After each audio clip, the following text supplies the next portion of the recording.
There he was, the man I'd been speaking to for 8 months behind my husband's back. I could see him from a distance, holding something behind his back. But just as I began walking towards him, someone grabbed my arm. I was born into a big, loving family in Gulf. As the youngest child, I was most loved, always pampered, and my parents never said no to whatever I asked for. As I grew up to my teenage years, I started to notice how people always complimented me, be it on my looks or the way I dressed.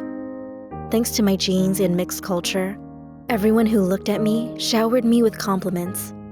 I was really getting used to with the kinda attention I was getting. I mean, who wouldn't? I was never much of a talker, but I used to love going to family events, especially weddings.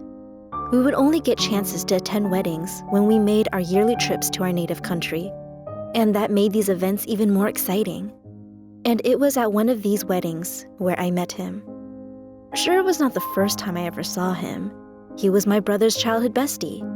But it was the first time I saw him after years for the handsome man he'd become. But honestly, that aside, it was his gentle and kind-hearted nature that appealed to me most. I couldn't take my eyes off him. He greeted me with a soft voice and smiled at me, and that's all it took. I was head over heels for him. I was just 15, and yet I felt like this was true love. It took me another entire year to approach him. He was at first hesitant and shy to be with his friend's sister. But nevertheless, we got into a relationship. We hit it off on a really good start. It was his first meaningful relationship, and he was my first relationship, period. We were going great even when I had to go back to my resident country. I loved him, and I loved the way we would talk endless hours. Every year I would go for my yearly trip to him, and he would make me feel so special, like his whole world laid in me. After having 4 years of this picture-perfect relationship, he finally flew to where I lived. I went to receive him in the airport, and the first thing he did when he came to me was get on his knees, pull out a ring, and ask, "Marry me?" I couldn't say a word. With tearful eyes, I went down to my knees and kissed him. It was the first time we showed our affection so publicly. The wedding date was booked for 2 months later. I was the happiest person on earth. I would finally be with him for the rest of my life. Unlike most other brides, I was very calm and enjoyed my wedding chores. We had a grand wedding. I had never seen my parents so happy. I felt like I achieved the greatest gift of my life. But it didn't take long for things to go downhill. Just after a week of our wedding, his father was diagnosed with cancer. It came in as a shock for me and a heartbreaking diagnosis for him. We didn't get a chance to go to our honeymoon since his father was being treated. My husband also had quit his job to take over his father's business, which was going through a rough patch. With all these sudden changes, I never really got time to adjust to my new surroundings. He decided we'd be staying with his parents, and even though I understood, I was not happy with the decision. "I always dreamt of having a place of my own with the love of my life," I said. "This is your place too. You know their situation, our situation. I can't just leave them to live by themselves. Please understand." I tried to. I couldn't be so selfish. I started to live as per his parents' wishes and tried my best to live on their expectations of me. But somehow I always failed. I always came across as immature and irresponsible to them. As the months passed, I began losing my self-esteem. I was in a completely different country and among completely new family. I hardly got out of my house, lost all my interest and hobbies, and would sit alone in my quiet room and think. My husband would come only at night from work and barely be able to spend some time with me. Almost as if saving his father's business could help him heal, he dived in headfirst and became consumed by his work. He started to look like a different person than who I fell in love with. I was changing too. I was losing myself. We spoke less and less now, He was too busy to even appreciate, let alone acknowledge me and all that I had done for him. I was so young, I started to feel so unattractive. I even began loathing the events that I once loved. I despised even meeting people. I even got pregnant, but lost that baby on week 6. The sorrow had consumed me to my core. I didn't recognize my husband, and I barely recognized myself. 6 months passed, and one day I got a text from an unknown number. "Hey Anna, you left your keys at my place." I was surprised. I don't give my numbers to people, mostly only close relatives and some friends. But whoever it is, they got my name right. "Who is this?" I replied. "It's Sam. You just came to our place. I didn't have your number, so got your number from my sister's phone." It's after a brief chat we realized he got the wrong Anna from his sister, who was a good friend of mine. And that's how this new person entered my life, Sam. He entered my life when I was falling into nothingness. At first we were formal, but soon we both realized how alike we were. We both had passion for art. I aimed for a writing career before my marriage, and he was a photographer.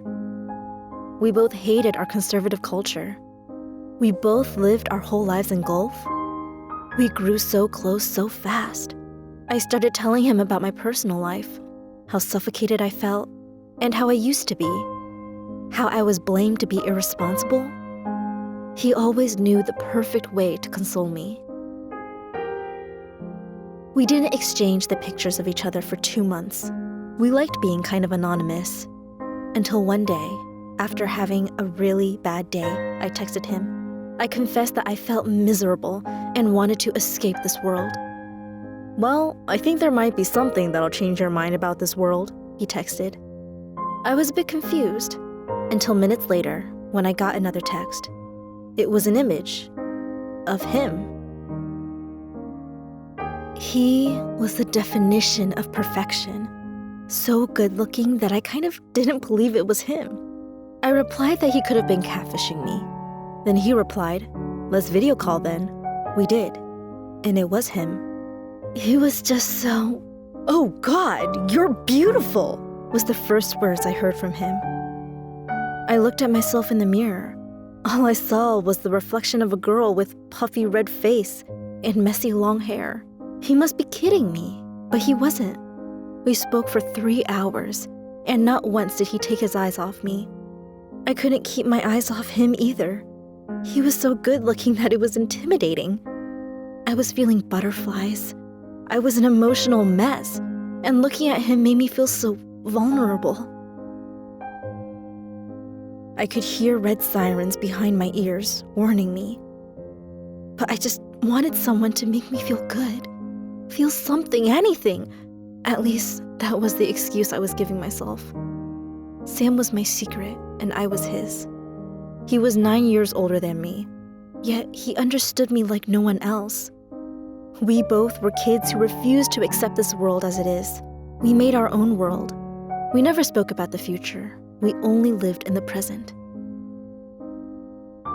It went so fast. Our emotions and feelings were the same without actually ever meeting one another. And we were still right there with each other. But people weren't blind. They started noticing me, my constant phone calls and changed behavior. And it wasn't that I didn't feel guilty. Whenever my husband was around, I would feel guilt. I would try to somehow secretly make it up to him. Try to please him more, make him notice me. But just like his time with me, my guilt would also be short-lived. After 8 months of knowing each other only through web communication, Sam finally came to the country where I lived. We planned to meet in a park near my house. And when I went to meet him, as I entered the park, I could see him from the distance. He was standing, looking all good in a green shirt, with a bouquet of white roses in his hand by the bench. I felt being pulled by some unknown force by him. As I was walking faster towards him, someone grabbed my wrist. That someone was the first love of my life. He knew. He'd known for the past month. As he held my hand, I couldn't speak a word. He just took me back home, Sit down." He'd been checking my phone. He knew everything but didn't react until today, when he knew something was up. He said he couldn't lose me forever. I had no words. All I did was cry. He held my face by my chin and kissed my lips. I couldn't even apologize.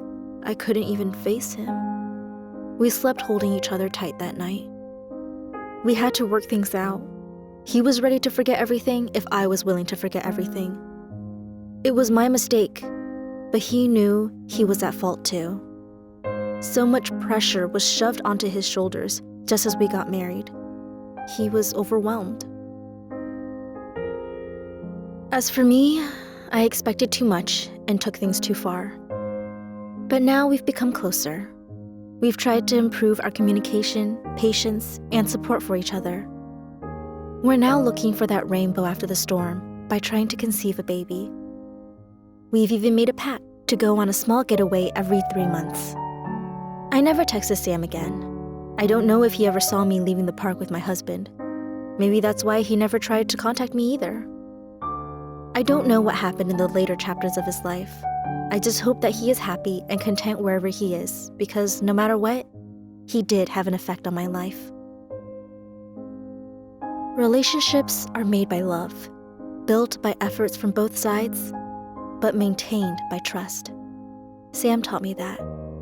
That's why now, me and my husband are constantly giving each other our best. Sam, if you're watching this video, I want to say thank you. 3 years after we never met, my husband and I are finally living in our own house with our little baby girl. Even now, when I take my girl to play at the park, I look for a man in a green shirt with a white bouquet by the bench.